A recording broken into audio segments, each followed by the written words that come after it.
Hello friends, आज हम discuss करेंगे Arrhenius theory of electrolyte dissociation के बारे में।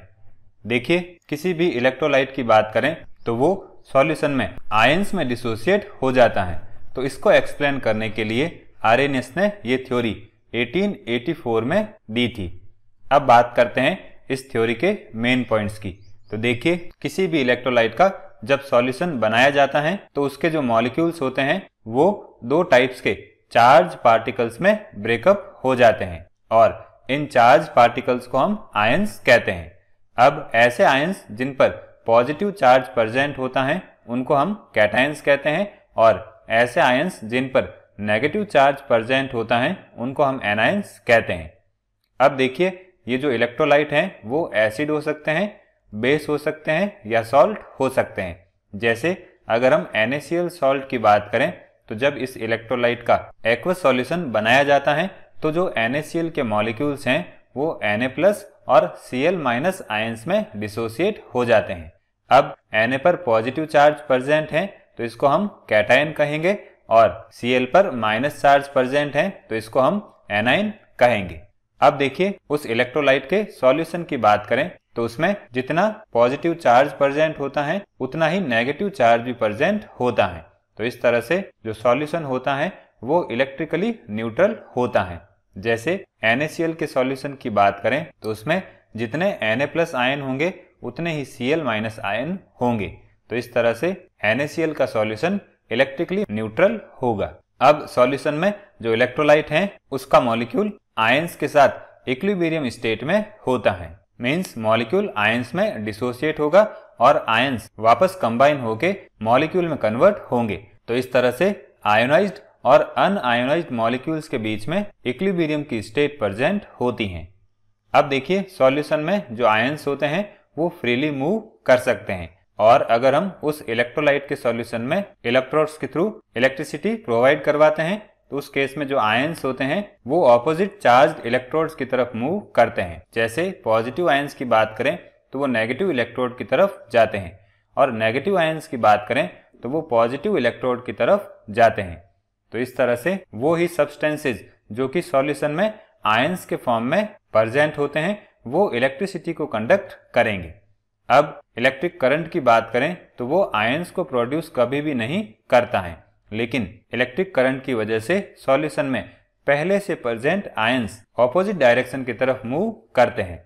देखिए, किसी भी इलेक्ट्रोलाइट की बात करें तो उसमें जो आयंस प्रोड्यूस होते हैं वो इस इलेक्ट्रोलाइट के डिसोसिएशन की वजह से होते हैं और जब डिसोसिएशन से आयंस बन जाते हैं और उस इलेक्ट्रोलाइट पर हम इलेक्ट्रिक करंट अप्लाई करते हैं तो वो आयंस ऑपोजिट चार्ज की तरफ मूव करते हैं। तो इस तरह से हम कह सकते हैं सॉल्यूशन में इलेक्ट्रोलाइट्स की जो भी प्रॉपर्टीज होती हैं वो प्रोड्यूस होने वाले आयंस की प्रॉपर्टीज होती हैं। अब इलेक्ट्रोलाइट के सॉल्यूशन का अगर हम डाइल्यूशन करते हैं तो उस केस में ये जरूरी नहीं है कि जो इलेक्ट्रोलाइट है वो कम्प्लीटली आयोनाइज्ड हो जाए। मीन्स जो इलेक्ट्रोलाइट है वो कम्प्लीटली आयंस में डिसोसिएट हो जाए। तो इस तरह से हम कह सकते हैं टोटल मॉलिक्यूल्स में से जितने मॉलिक्यूल का फ्रैक्शन आयोनाइज होता है उसको हम उस इलेक्ट्रोलाइट के लिए डिग्री ऑफ आयोनाइजेशन या डिग्री ऑफ डिसोसिएशन कहते हैं। ये हो जाएगा इसका फॉर्मूला। यहाँ पर number of molecules dissociated into ions आ जाएगा और अपॉन में total number of molecules taken आ जाएगा। अब बात करते हैं डिग्री ऑफ डिसोसिएशन या आयोनाइजेशन कौन कौन से फैक्टर्स पर डिपेंड करता है। तो इसमें पहला पॉइंट हो जाएगा नेचर ऑफ इलेक्ट्रोलाइट। देखिए, अगर हम स्ट्रॉन्ग इलेक्ट्रोलाइट्स की बात करें तो वो हाईली आयोनाइज्ड होते हैं, मींस उनका डिसोसिएशन ज्यादा होता है, तो इनके लिए डिग्री ऑफ डिसोसिएशन की वैल्यू ज्यादा होगी। अब वीक इलेक्ट्रोलाइट्स की बात करें तो ये पुअरली आयोनाइज्ड होते हैं, तो ये आयंस में कम डिसोसिएट होंगे, तो इनके लिए डिग्री ऑफ आयोनाइजेशन या डिग्री ऑफ डिसोसिएशन की वैल्यू कम आएगी। फिर बात करते हैं सॉल्वेंट के नेचर की। देखिए, अगर हम हाई डाइइलेक्ट्रिक सॉल्वेंट्स की बात करें तो वो हाईली आयोनाइज्ड होते हैं, तो इनके लिए डिग्री ऑफ आयोनाइजेशन की वैल्यू ज़्यादा होगी। और लो डाइइलेक्ट्रिक सॉल्वेंट्स की बात करें तो ये पुअरली आयोनाइज्ड होते हैं, तो इनके लिए डिग्री ऑफ आयोनाइजेशन की वैल्यू कम होगी।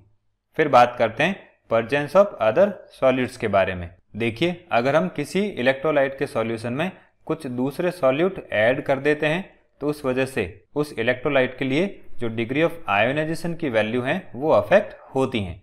जैसे अगर हम NaCl की बात करें और इसमें हम HCl ऐड कर देते हैं तो NaCl का जो डिसोसिएशन है वो कम हो जाता है। अब इसका reason presence of common ion होता है। फिर बात करते हैं डाइल्यूशन की। देखिए डिग्री ऑफ आयोनाइजेशन की बात करें तो उसकी वैल्यू डाइल्यूशन के साथ इंक्रीज होती है। तो हम जैसे जैसे सॉल्यूशन का डाइल्यूशन करते हैं डिग्री ऑफ आयोनाइजेशन की वैल्यू भी बढ़ती है और एक पॉइंट ऐसा आता है जब डिग्री ऑफ आयोनाइजेशन की वैल्यू मैक्सिमम हो जाती है तो उसको हम इन्फिनाइट डाइल्यूशन कहते हैं।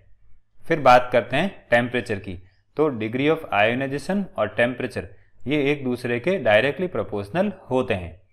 अब देखिए डिसोसिएशन के थ्रू जो आयंस बनते हैं वो मॉलिक्यूल्स की तरह कुछ कॉलिगेटिव प्रॉपर्टीज प्रोड्यूस करते हैं, जैसे osmotic pressure, depression in freezing point, elevation in boiling point and lowering of vapour pressure.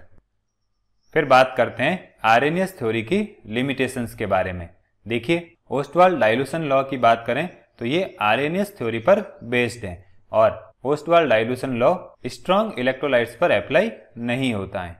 अब स्ट्रॉन्ग इलेक्ट्रोलाइट्स की बात करें तो ये मोल्टन स्टेट में भी इलेक्ट्रिसिटी कंडक्ट करते हैं, मीन्स इनके आयोनाइजेशन के लिए वाटर की जरूरत नहीं होती है। तो इसको आर्रेनियस थ्योरी ने एक्सप्लेन नहीं किया था। अब आर्रेनियस थ्योरी ये एज्यूम करती है कि सॉल्यूशन में आयंस एग्जिस्ट करते हैं, लेकिन उस सॉल्यूशन में आयंस बनते कैसे हैं इसको आर्रेनियस थ्योरी ने एक्सप्लेन नहीं किया था।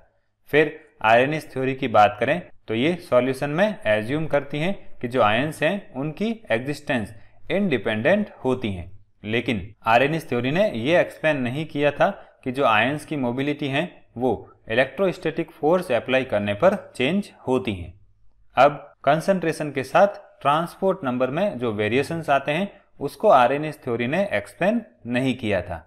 इसके साथ साथ स्ट्रॉन्ग इलेक्ट्रोलाइट्स के लिए इक्विलिब्रियम कांस्टेंट की जो वैल्यू होती है वो इलेक्ट्रोलाइट्स की कंसंट्रेशन के साथ वेरी करती हैं। इसको भी आर्रेनियस थ्योरी ने एक्सप्लेन नहीं किया था। इसके अलावा कुछ इलेक्ट्रोलाइट्स के लिए हीट ऑफ न्यूट्रलाइजेशन को भी आर्रेनियस थ्योरी ने एक्सप्लेन नहीं किया था।